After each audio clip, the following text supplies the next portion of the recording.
Reavivados por su palabra. El programa de lectura diaria de la Biblia. Hoy leeremos el capítulo 14 del libro de Levítico. Y habló Jehová a Moisés, diciendo: Esta será la ley para el leproso cuando se limpiare, será traído al sacerdote, y éste saldrá fuera del campamento y lo examinará.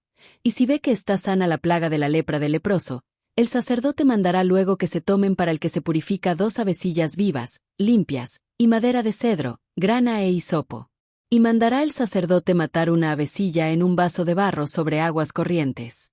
Después tomará la avecilla viva, el cedro, la grana y el hisopo, y los mojará con la avecilla viva en la sangre de la avecilla muerta sobre las aguas corrientes. Y rociará 7 veces sobre el que se purifica de la lepra, y le declarará limpio, y soltará la avecilla viva en el campo. Y el que se purifica lavará sus vestidos, y raerá todo su pelo, y se lavará con agua, y será limpio. Y después entrará en el campamento, y morará fuera de su tienda 7 días. Y el 7º día raerá todo el pelo de su cabeza, su barba y las cejas de sus ojos y todo su pelo, y lavará sus vestidos, y lavará su cuerpo en agua, y será limpio. El día 8º tomará 2 corderos sin defecto, y una cordera de 1 año sin tacha, y 3/10 de efa de flor de harina para ofrenda amasada con aceite, y un log de aceite. Y el sacerdote que le purifica presentará delante de Jehová al que se ha de limpiar, con aquellas cosas, a la puerta del tabernáculo de reunión. Y tomará el sacerdote un cordero y lo ofrecerá por la culpa, con el log de aceite, y lo mecerá como ofrenda mecida delante de Jehová. Y degollará el cordero en el lugar donde se degüella el sacrificio por el pecado y el holocausto, en el lugar del santuario, porque como la víctima por el pecado, así también la víctima por la culpa es del sacerdote, es cosa muy sagrada. Y el sacerdote tomará de la sangre de la víctima por la culpa, y la pondrá el sacerdote sobre el lóbulo de la oreja derecha del que se purifica, sobre el pulgar de su mano derecha y sobre el pulgar de su pie derecho. Asimismo el sacerdote tomará del log de aceite, y lo echará sobre la palma de su mano izquierda, y mojará su dedo derecho en el aceite que tiene en su mano izquierda, y esparcirá del aceite con su dedo 7 veces delante de Jehová. Y de lo que quedare del aceite que tiene en su mano, pondrá el sacerdote sobre el lóbulo de la oreja derecha del que se purifica, sobre el pulgar de su mano derecha y sobre el pulgar de su pie derecho, encima de la sangre del sacrificio por la culpa. Y lo que quedare del aceite que tiene en su mano, lo pondrá sobre la cabeza del que se purifica, y hará el sacerdote expiación por él, delante de Jehová. Ofrecerá luego el sacerdote el sacrificio por el pecado, y hará expiación por el que se ha de purificar de su inmundicia, y después degollará el holocausto, y hará subir el sacerdote el holocausto y la ofrenda sobre el altar. Así hará el sacerdote expiación por él, y será limpio. Mas si fuere pobre, y no tuviere para tanto, entonces tomará un cordero para ser ofrecido como ofrenda mecida por la culpa, para reconciliarse, y 1/10 de efa de flor de harina amasada con aceite para ofrenda, y un log de aceite, y 2 tórtolas o 2 palominos, según pueda. Uno será para expiación por el pecado, y el otro para holocausto. Al 8º día de su purificación traerá estas cosas al sacerdote, a la puerta del tabernáculo de reunión, delante de Jehová. Y el sacerdote tomará el cordero de la expiación por la culpa, y el log de aceite, y los mecerá el sacerdote como ofrenda mecida delante de Jehová. Luego degollará el cordero de la culpa, y el sacerdote tomará de la sangre de la culpa, y la pondrá sobre el lóbulo de la oreja derecha del que se purifica, sobre el pulgar de su mano derecha y sobre el pulgar de su pie derecho. Y el sacerdote echará del aceite sobre la palma de su mano izquierda, y con su dedo derecho el sacerdote rociará del aceite que tiene en su mano izquierda, 7 veces delante de Jehová. También el sacerdote pondrá del aceite que tiene en su mano sobre el lóbulo de la oreja derecha del que se purifica, sobre el pulgar de su mano derecha y sobre el pulgar de su pie derecho, en el lugar de la sangre de la culpa.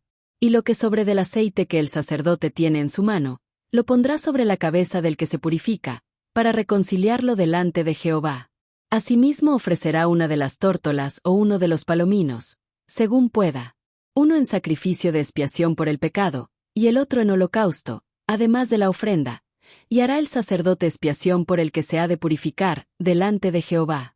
Esta es la ley para el que hubiere tenido plaga de lepra, y no tuviere más para su purificación.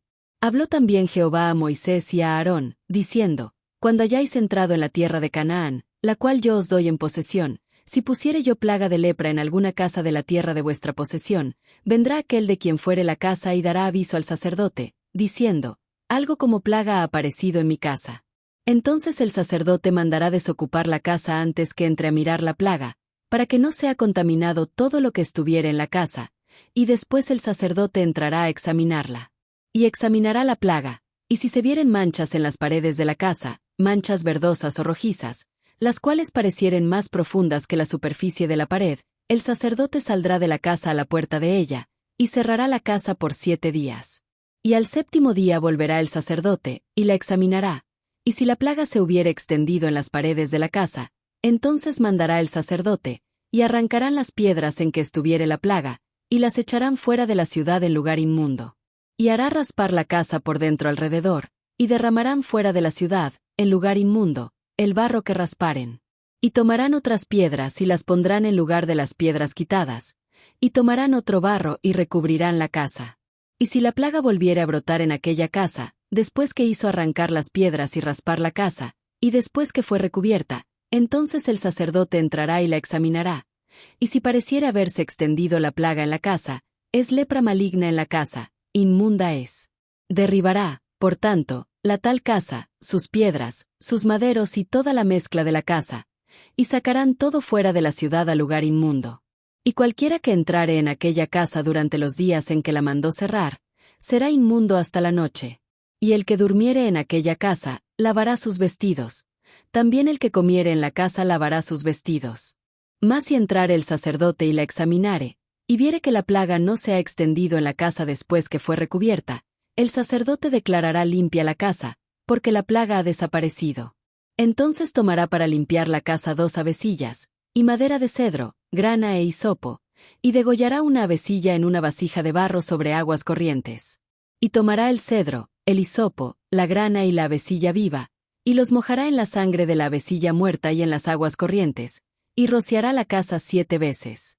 Y purificará la casa con la sangre de la avecilla, con las aguas corrientes, con la avecilla viva, la madera de cedro, el hisopo y la grana. Luego soltará la avecilla viva fuera de la ciudad sobre la faz del campo. Así hará expiación por la casa, y será limpia. Esta es la ley acerca de toda plaga de lepra y de tiña, y de la lepra del vestido, y de la casa, y acerca de la hinchazón, y de la erupción, y de la mancha blanca, para enseñar cuándo es inmundo, y cuándo limpio. Esta es la ley tocante a la lepra. ¿Qué lecciones podemos aprender de este capítulo?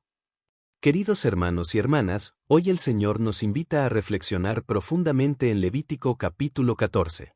Este capítulo nos presenta la restauración de aquel que había sido declarado leproso, alguien separado, excluido y simbólicamente muerto para la comunidad.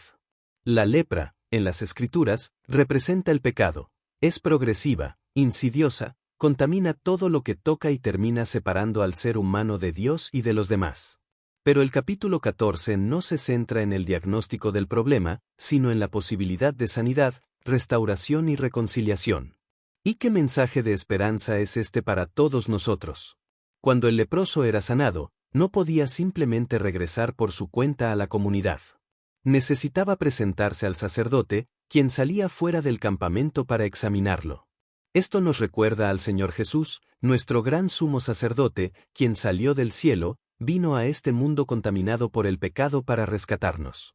Él no esperó a que fuéramos al cielo, vino a nosotros, a nuestra condición. El ritual de purificación incluía 2 avecillas vivas.